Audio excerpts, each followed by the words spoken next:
Hi viewers, welcome to Maxtree. Last video testing of hypothesis chi-square distribution population of variance பத்தி பார்த்தோம். இப்போ நம்ம பார்க்க போற video chi-square test to test the goodness of fit. இந்த video பத்தி பார்க்க போறோம். வீடியோக்குள்ள போறதுக்கு முன்னாடி viewers subscribe பண்ணுங்க. கூடவே இருக்க பெல் பட்டனை கிளிக் பண்ணுங்க. அப்பதான் நான் அப்லோட் பண்ற வீடியோ இமிடியேட்டா உங்களுக்கு வரும். தென் நீங்கள் எல்லா வீடியோவும் ஸ்கிப் பண்ணாமல் பாருங்கள். அப்போ தான் நான் நடத்துகிற எல்லா மெத்தடும் ஈஸியாக புரியும். வாங்க வியூவர்ஸ் வீடியோக்குள்ளே போகலாம். இப்போ நம்ம பார்க்க போகிறது அடுத்த டைப் கை ஸ்கொயர் டிஸ்ட்ரிபியூஷனில் அடுத்த டைப், அதாவது chi square test to test the goodness of fit. இதில் நம்ம என்ன செய்ய போகிறோம் அப்படிங்கிறத பற்றி தான் பார்க்க போகிறோம். Chi square test of goodness of fit is a test to find if the deviation of the experiment from theory is just by chance or it is due to the inadequacy of the theory to fit the observed data. அதாவது இங்கே பார்த்தீங்கன்னா ரெண்டு data உங்களுக்கு கொடுத்துருப்பாங்க. Expectation ஃப்ரீக்வன்சின்னு ஒன்று இருக்கும், observed ஃப்ரீக்வன்சின்னு ஒன்று இருக்கும். அப்போ அப்சர்வ்டு டேட்டா எக்ஸ்பெக்டட் டேட்டான்னு ரெண்டு இருக்கும். அப்போ இந்த ரெண்டுத்தையும் வச்சு தான் நம்ம இங்கே சால்வ் பண்ணுற மாதிரி வரும். எக்ஸ்பெரிமெண்டலாக நம்ம எப்படி நம்ம பண்ணுறோம், கொடுத்துருக்கிறது பார்த்திங்கன்னா ஸ்டேட்மெண்ட் ப்ராப்ளமாக இருக்கலாம், இல்லை டேட்டாஸ் வச்சு உங்களுக்கு கொடுத்துருக்கலாம். ப்ராப்ளம்க்கு ஏற்ற மாதிரி உங்களுடைய சொல்யூஷன் வேரி ஆகும். இங்கே நம்ம என்ன பண்ணுவோங்கிறத சொல்லியிருக்கேன் பாருங்கள். By this test we test whether the difference between observed frequency O and expected frequency E are significant or not. அதாவது நான் சொன்ன மாதிரி அப்சர்வ்டு ஃப்ரீக்வன்சின்னு ஒன்று இருக்கும், எக்ஸ்பெக்டட் ஃப்ரீக்வன்சின்னு இன்னொன்று இருக்கும். ஸோ ரெண்டுத்துக்கும் உள்ள டிஃப்ரென்ஸை நம்ம கால்குலேட் பண்ணுற மாதிரி தான் இருக்கும். இப்போ இது சிக்னிஃபிகண்ட்டாக இல்லையாங்கிறத நம்ம இங்கே கண்டுபிடிப்போம்.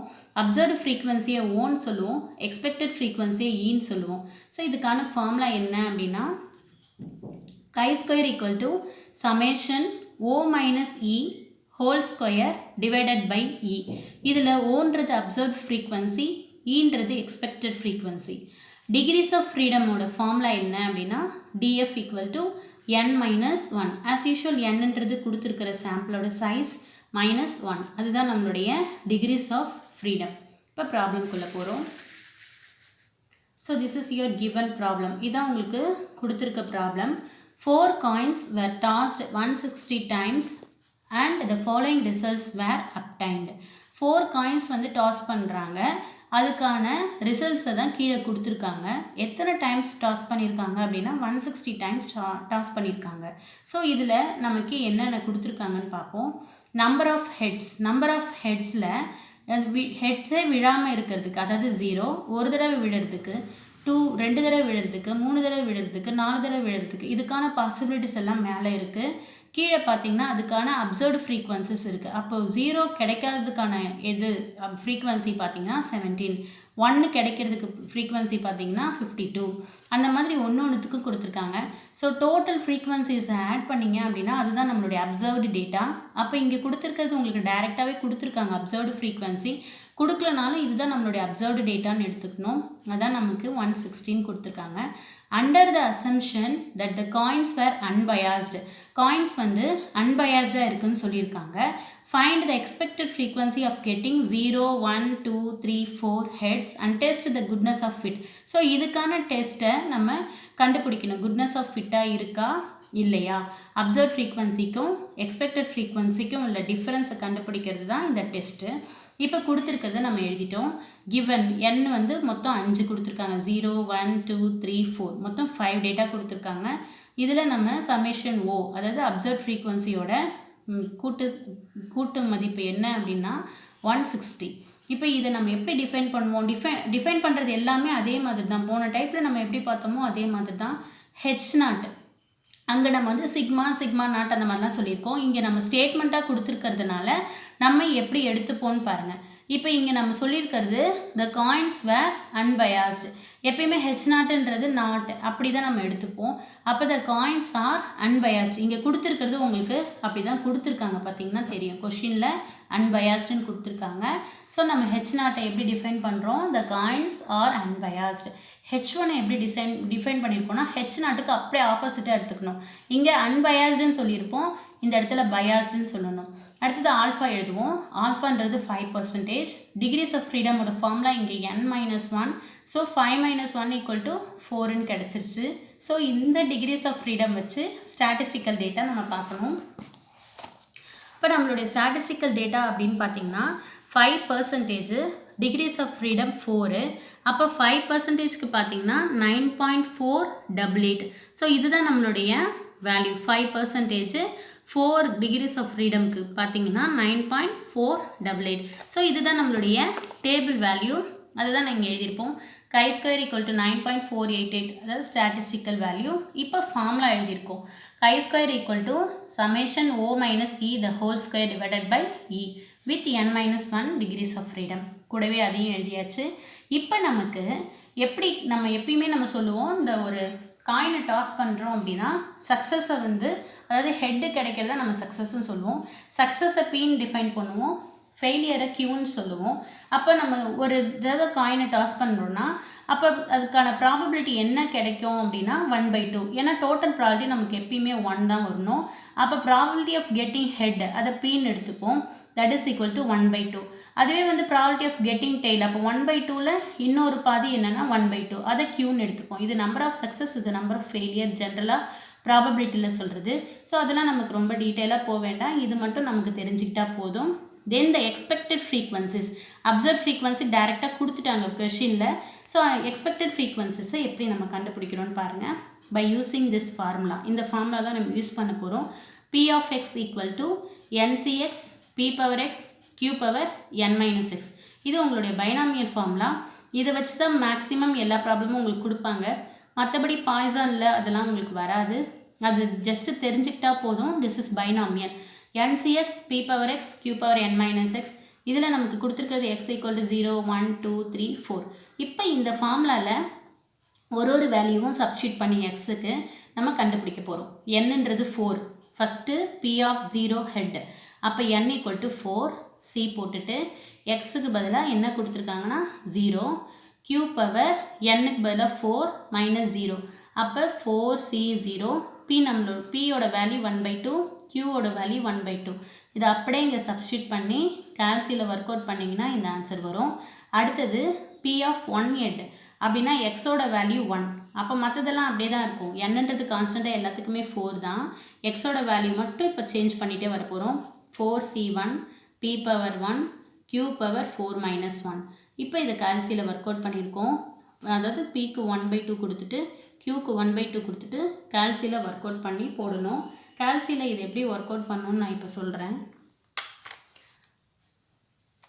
இப்போ பார்த்தீங்கன்னா இதில் நம்ம இப்போ 4C1 அந்த மாதிரி கொடுத்து போட போகிறோம்.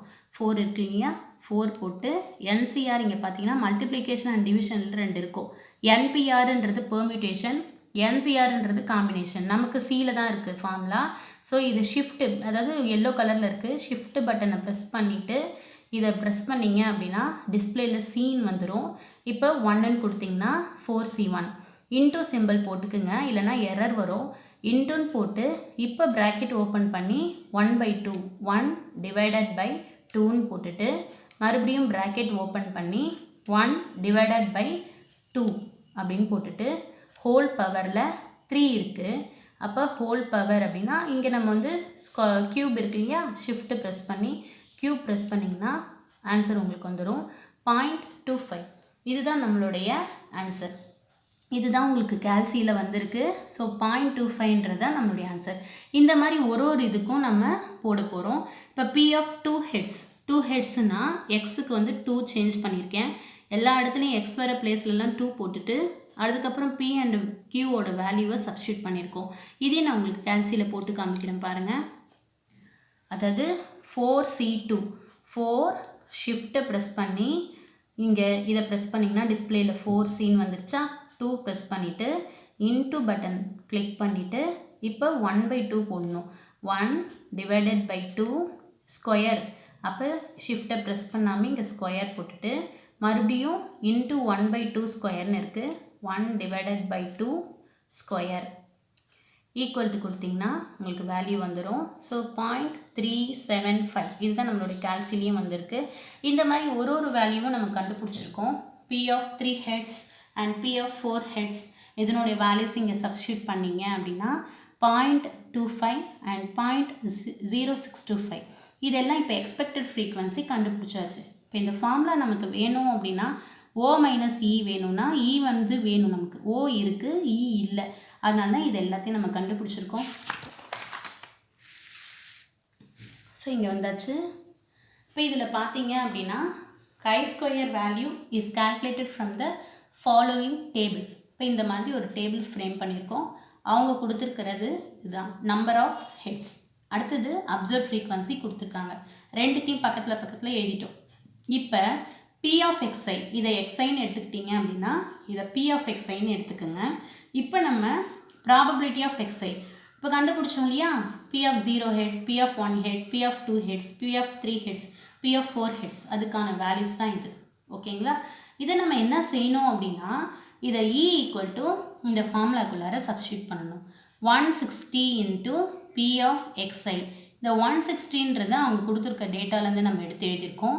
160யை இதோட மல்டிப்ளை பண்ணிட்டோம். இந்த மாதிரி மல்டிப்ளை பண்ணிங்கன்னா E கிடச்சிரும். E கிடச்சதுக்கப்புறம் O minus E whole square divided by E. அப்போ E நமக்கு தெரியும், O நமக்கு தெரியும். ஒரு வேல்யூலையும் ஃபஸ்ட்டு வேல்யூ பார்த்திங்கன்னா 10 minus 17 whole square divided by 10 அப்படின்னு போட்டிங்கன்னா 4.9 அப்படின்னு கிடைக்கும். அதே மாதிரி அடுத்தது 40 மைனஸ் அதாவது 52 மைனஸ் 40 டிவைடட் பை 40 அப்படின்னு நம்ம போட்டோம். இதில் என்ன ஃபார்முலா இருக்கோ அதனுடைய வேல்யூஸ் அப்படியே சப்ஸ்டியூட் பண்ணி இங்கே சிம்பிளிஃபை பண்ணிங்கன்னா இந்த வேல்யூஸ் எல்லாமே கிடச்சிரும். ஸோ இதனுடைய டோட்டல் எல்லாத்தையும் நம்ம இங்கே டோட்டல் பண்ணி வச்சுருக்கோம். அப்சர்வ் ஃப்ரீக்வன்சி, எக்ஸ்பெக்டட் ஃப்ரீக்வன்சி, ஃபைனலாக இந்த வேல்யூ. ஸோ இதில் நீங்கள் சப்ஸ்டியூட் பண்ணி எல்லாத்தையும் ஆட் பண்ணிங்கன்னா இந்த வேல்யூ கிடைக்கும். இதுதான் நம்மளுடைய கால்குலேட்டட் வேல்யூ. ஏன்னா நம்மளுடையது ஃபார்முலாவில் summation O minus E whole square divided by E இதனுடைய சமேஷன் தான் நமக்கு கேட்டிருக்காங்க. ஸோ இதனுடைய சமேஷன் பார்த்திங்கன்னா இதுதான். ஸோ இதுதான் நம்மளுடைய கால்குலேட்டட் chi-square. இப்போ கன்க்ளூட் பண்ணிடணும். Calculated chi-square is less than table chi-squareஆக இருந்துச்சுன்னா அக்செப்ட் பண்ணிக்கணும் H0, இல்லைன்னா ரிஜெக்ட் பண்ணிக்கணும். இங்கே நமக்கு பார்த்திங்கன்னா இதுதான் கால்குலேட்டட் வேல்யூ 12.725. இதுதான் டேபிள் வேல்யூ 9.488. 12.725 இதை விட சின்னதாக இருக்கா அப்படின்னு கேட்டிங்கன்னா இல்லை. ஸோ நம்ம H0 ரிஜெக்ட் பண்ணிட்டோம். நல்லா பாருங்கள், திரும்ப இந்த வீடியோ பார்த்திங்கன்னா உங்களுக்கு கிளியராகவே புரியும். அடுத்த ப்ராப்ளம் இது. The following data gives the number of aircraft accidents that occurred during the various days of a week. Find whether the accidents are uniformly distributed over the week. இந்த மாதிரி ஏர்க்ராஃப்ட்ஸ் ஆக்சிடென்ட்ஸ் நடக்குது இல்லையா, அதை பற்றி கொடுத்துருக்காங்க. அப்போ வீக்கில் எத்தனை டேஸ் வரும், அவங்க அந்த மாதிரி எந்தெந்த டேயில் எவ்வளோ ஆக்சிடென்ட்ஸ் ஆகிருக்குங்கிறத இங்கே சொல்லியிருக்காங்க. சண்டேஸில் இவ்வளோ ஆக்சிடென்ட், மண்டேயில் இவ்வளோ ஆக்சிடென்ட், டியூஸ்டேயில் இவ்வளோ ஆக்சிடென்ட், வெட்னஸ்டேயில் இவ்வளோ ஆக்சிடென்ட், தேர்ஸ்டேயில், ஃப்ரைடேயில், சாட்டர்டேலன்னு கொடுத்துட்டாங்க. The parameter of interest is to test the accidents are uniformly distributed. So இந்த மாதிரி நம்ம பேராமீட்டரை ஆக்சிடென்ட்ஸ் வந்து எப்படி டிஸ்ட்ரிபியூட் ஆகுது அப்படின்றத செக் பண்ண சொல்லியிருக்காங்க. ஸோ மொத்தம் எத்தனை டேஸ் இங்கே கொடுத்துருக்காங்க அப்படின்னா சண்டேலேருந்து சாட்டர்டே வரைக்கும் கொடுத்துருக்காங்க. So 7 days. அப்போ n = 7. இப்போ நம்ம எப்படின்னா அவங்க கேட்டிருக்காங்களோ அதை தான் நம்ம H0 எடுத்துப்போம். The accidents are uniformly distributed over the week அப்படின்னு சொல்லிட்டு இதுக்கு ஆப்போசிட்டாக எடுத்துக்கணும். ஆருக்கு பதிலாக R0. The accidents not uniformly distributed அப்படின்னு சொல்லிடணும். எதுவுமே கொடுக்கல. So alpha = 5%. Degrees of freedom வந்து n-1. ஸோ n = 7ன்றதுனால 7 - 1 that is equal to 6. இப்போ டேபிள் வேல்யூ கண்டுபிடிக்கணும். ஸோ chi-squareக்கு நம்ம ஸ்டாட்டிஸ்டிக்கல் டேபிள்லேருந்து கண்டுபிடிக்க போகிறோம். 6 தான் நம்மளுடைய டிகிரிஸ் ஆஃப் ஃப்ரீடமு. இதை வச்சுக்கிட்டு 5%ல் என்ன வருதுன்னு பார்க்கணும். ஸோ 6க்கு நேராக 5%ல் பார்த்திங்கன்னா 12.592. இதுதான் நம்மளுடைய ஸ்டாட்டிஸ்டிக்கல் வேல்யூ. இப்போ நம்ம இங்கே பார்த்திங்கன்னா தெரியும் உங்களுக்கு 12.592. இப்போ டெஸ்ட் ஸ்டாட்டிஸ்டிக்கான ஃபார்முலா எழுதிட்டோம். chi square equal to summation o minus e the whole square divided by e. நம்மளுடைய டோட்டல் நம்பர் ஆஃப் ஆக்சிடென்ட்ஸ் எல்லா ஆக்சிடென்ட்ஸையும் ஆட் பண்ணிங்கன்னா மொத்தம் 84 கிடச்சிருக்கு. ஆன் த அசம்ஷன் ஆஃப் ஹெச்னா the expected number of frequencies on any day, ஏதாவது ஒரு நாள் எவ்வளோ ஆகும் அப்படின்றத நம்ம இங்கே செக் பண்ணுறோம் அப்படின்னா 84ன்றது total accidents, total number of accidents divided by number of days in a week. அதை நம்ம வந்து டிவைட் பண்ணோம் அப்படின்னா 12 ஆக்சிடென்ட்ஸ் அப்ராக்சிமேட்லி நம்ம நடக்குதுன்னு சொல்ல முடியும். ஸோ இதுக்கான டேபிள் போட்டிருக்கோம். இப்போ பார்த்தீங்கன்னா ஓ அப்சர்வ் ஃப்ரீக்வன்சி, ஈன்றது எக்ஸ்பெக்டட் ஃப்ரீக்வன்சி. இங்கே எக்ஸ்பெக்டட் ஃப்ரீக்வன்சி எப்படி கண்டுபிடிச்சிருக்கோம்? இப்போ நம்ம வந்து ஒரு நாளுமே 12 ஆக்சிடென்ட் நடக்கும்னு இப்போ தான் சொன்னோம். ஏன்னா வந்து நமக்கு கிடைச்ச observe frequencies total divided by number of days 7 divide பண்ணால் 12ன்னு கிடச்சிது. அதுதான் எல்லா நாளுக்கானதும். எனி ஒன் டே அப்படின்னு சொல்லும்போது 12னா அப்போ எல்லா நாள்லேயும் 12ன்னு சொல்லிட்டு நம்ம பிரிச்சுட்டோம். அப்போ ஒரு நாளுக்குமே 12 ஆக்சிடென்ட் நடக்குதுன்ட்டு நம்ம இங்கே எக்ஸ்பெக்டட் ஃப்ரீக்வன்சியில் சொல்லியிருக்கோம். ஓ மைனஸ் ஈனா ஓலேருந்து இயை சப்ராக்ட் பண்ணி இங்கே போட்டுட்டு இப்போ O minus E the whole square divided by E, இந்த O minus E value divided by E அந்த வேல்யூ, இது எல்லாத்தையும் இங்கே சப்ஸ்டியூட் பண்ணிங்கன்னா இப்படி வேல்யூஸ் கிடைக்கிது. இதுக்கான டோட்டல் தான் நமக்கு தேவை. இதுதான் நம்மளுடைய calculated value. Calculated chi square இதுதான். So calculated chi square equal to நமக்கு 4.165. இப்போ நம்ம கன்க்ளூட் பண்ண போகிறோம். Calculated chi square less than table chi ஸ்கொயராக இருந்துச்சுன்னா then we accept H0, otherwise reject H0ன்னு சொல்லுவோம். அப்போ இங்கே பார்த்தீங்கன்னா calculated chi square 4.165, table chi square 12.592. 4.165 12.592 சின்னதாக தான் இருக்குது. ஸோ இந்த இடத்துல நம்ம H0 அக்செப்ட் பண்ணுறோம். ஸோ இதை நீங்கள் திரும்ப பார்த்தா தான் உங்களுக்கு புரியும். உங்களுக்கு இந்த வீடியோ புரிஞ்சிருக்கும்னு நினைக்கிறேன். பிடிச்சிருந்ததுன்னா லைக் பண்ணுங்கள், ஷேர் பண்ணுங்கள், சப்ஸ்கிரைப் பண்ணுங்கள். உங்களுடைய queries ஏதாவது இருந்துச்சுன்னா நம்ம கமெண்ட் பாக்ஸில் போஸ்ட் பண்ணுங்கள். உங்களுடைய டவுட்டை நான் கிளியர் பண்ணுறேன். Thank you viewers.